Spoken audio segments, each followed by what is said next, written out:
Now, once you're nice and comfortable in your meditation position, it's time to set up your timer. If you have a timer on your watch, that's the best. If you don't have a watch timer, you can put a timer on your phone. I actually like to use an app called Meditation Timer, and it has like gong sounds and bell sounds to mark the intervals like every 5 minutes or at the start and end of the session. It makes a nice Buddhist touch to your meditation session. Now, what you do is set your timer and then take your phone or your watch and completely forget that it even exists. Throw it on the next sofa or something. Then your meditation session has begun. This is where the magic begins. Close your eyes, and what I want you to do in the beginning is take note of all the possible distractions that could possibly come up. Anything that could distract you during the next 10 to 15 minutes, you want to quickly take note of it. So what does that look like for me? I will sit down and I'll notice the fridge is making a bit of noise. There's a plane that flies over every 2 minutes. Maybe my housemate could come home. Whatever it is, the reason you want to take note and acknowledge these possible distractions is because once you're actually meditating and you're there and you're focusing on your breathing and these distractions come up, and they will come up, you don't get completely sidetracked from your meditation. If you're sitting there and you're zen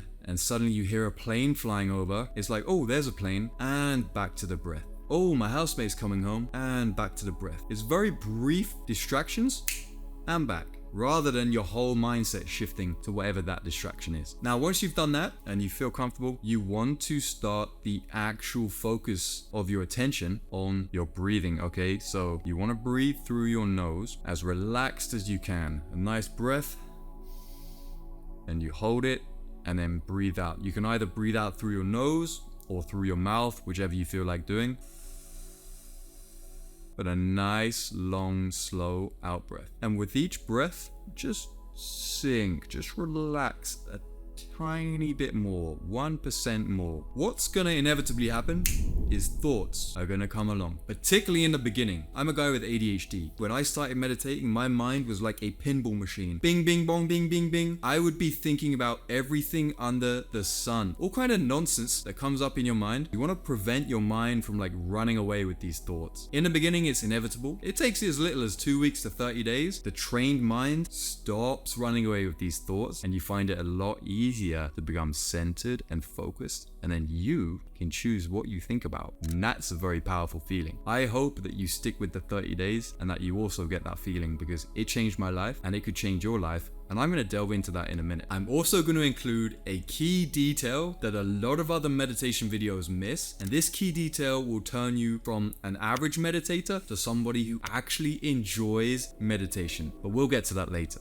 Now, some of you will get frustrated. The key to not getting frustrated during meditation is when you get distracted and you notice yourself getting distracted, don't be annoyed at yourself, even if that distraction lasts for like 5 minutes, 10 minutes. Particularly in the beginning, this is going to happen. You will get a distracting thought and your mind just runs away. You forget that you're meant to be meditating. And then 5 minutes later, you'll be like, oh my God, I'm sitting here. I'm meant to be focusing on the breath. Do not be pissed off. Be happy that you caught yourself, because you will start catching yourself quicker and quicker. So after a week, it won't be 5 minutes that your mind is running away. It will be 2 minutes. After a couple weeks, it won't be 2 minutes. It will be 1 minute. And then it will go down into the seconds. There will come a point after you've been meditating for a while that a thought comes in your mind. You might follow that thought for 1 to 2 seconds and then be like, oh, I'm getting distracted. Back to the breath. And that is a fantastic feeling, because then you can consistently spend 20 minutes sat down with focused attention. And that's where you get all the benefits of meditation. Gray matter in the brain, reduced mental aging, powerful focus and attention. Superpower. This is a superpower. Let me tell you how meditation changed my life. When the lockdown started, I was teaching myself how to write code. I'd be sitting at my desk for 14 hours a day on my laptop, and I'd notice that I was always getting distracted, opening Facebook, opening YouTube, watching this, watching that, always getting sidetracked from the work and coding that I should be doing. And roughly around the same time, I started meditating, and I forced myself to meditate 20 minutes a day in the morning and 20 minutes a day in the afternoon/evening, and I forced myself to stick with it. And you can see my meditation logs as well, because I tracked the time that I was meditating. And what I would notice is I'd be sitting down at my desk coding away, and I'd open a Facebook tab. Now, I'd gotten so used to opening a Facebook tab that the keyboard shortcut was automatically hardwired into my brain. It was like Command T for a new tab, and then like I'd press F, and then F would go in the search bar, and then like Google autocomplete would go facebook.com, and I'd just hit enter. So it's like Command TF enter. And before you know it, I'm distracted. I'm on Facebook. I'm scrolling some crap. Now, the first time this happened, I'm studying at my desk. Coding. Command TF enter. Bang. I'm on Facebook. I'm scrolling. Whoa, hold on. I'm meant to be focusing and coding right now. Command W, close the tab. And back to coding. 30 minutes goes by. Then my brain decides to do it again. Command TF enter. I'm back on Facebook. This time, I'm not scrolling for 5 minutes. I scroll for about 2 minutes. And then I catch myself. Oh my God, I'm scrolling again. I'm wasting time. Close the tab, back to coding. The time that I was spending on these distractions was getting less and less and less. Until the point where I would do Command TF enter. I'd be on Facebook for like 2 seconds. And then I was like, damn, I shouldn't even be on here. And I close it straight away. And here's where the magic happened. I remember coding and my brain thinking open Facebook, and I caught that thought before my muscles, before my hands had even interacted with the keyboard.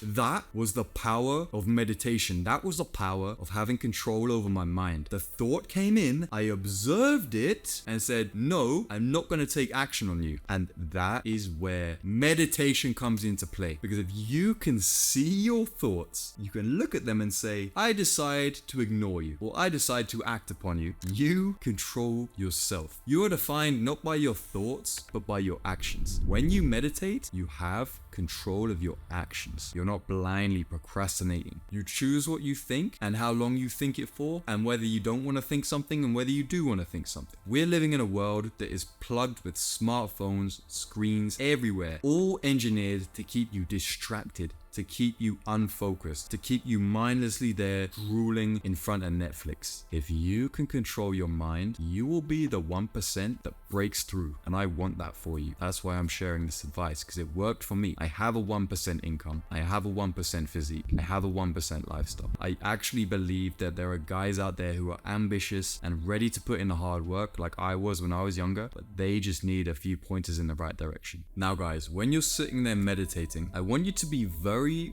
careful about mosquitoes. Mosquitoes are what I call little distractions that are going to throw you off your zen. And what I mean is, let's say you're sitting there and you suddenly feel like an itch on the side of your face. Most people would just scratch their face, right? I want you to resist that feeling. I want you to sit there and keep your hands planted on your legs, keep your back straight and your jaw relaxed, and just let that little itch feeling, let it stay there. Maybe it will increase and get intense, but after a few seconds, you'll notice that it just fades away. It's nothing. It might be an itchy feeling. It might be a tiny bit of cramp in your toe. It might be a literal mosquito. The reason I call these little distractions mosquitoes is I want you to have the control of your body and your mind, that even if a mosquito was to come buzzing around and land on your arm, instead of, slapping it and distracting yourself during the middle of your meditation session, just let it sit there and do its thing and fly away. Just so long as you're not in a country where malaria is a problem, okay? So far we've covered sitting comfortably, acknowledging possible distractions that could come up, focusing on the breath, ignoring mosquitoes. Earlier I mentioned a key trick where you will turn meditation from something that feels like a chore to something you actually enjoy, and I'm going to share that with you now. What I want you to be aware of is this sensation called meditative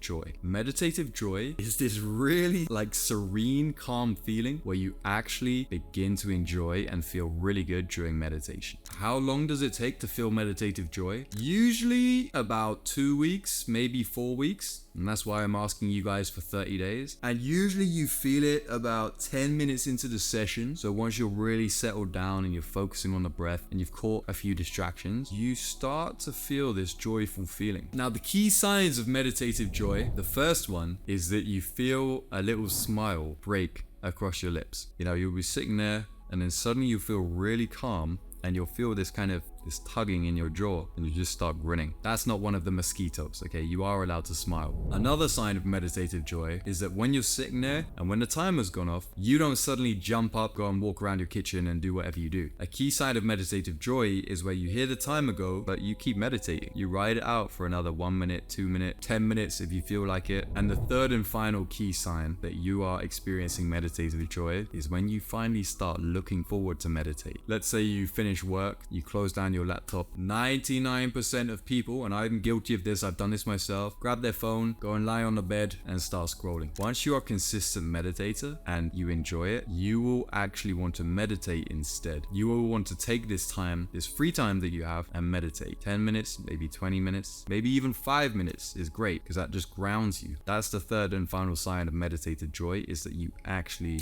look forward to it. And the moment, the day that you get there, and you will get there, and it won't take you that long. If you stick with the habit, you will get there. The day that you get meditative joy and you look forward to meditation, you've broken through. You are the 1% that will make it. You have control of your mind. This is key. So guys, in future videos, I'm going to cover more about your posture, about your breathing, and about how to deal with distractions. But for now, thanks for watching.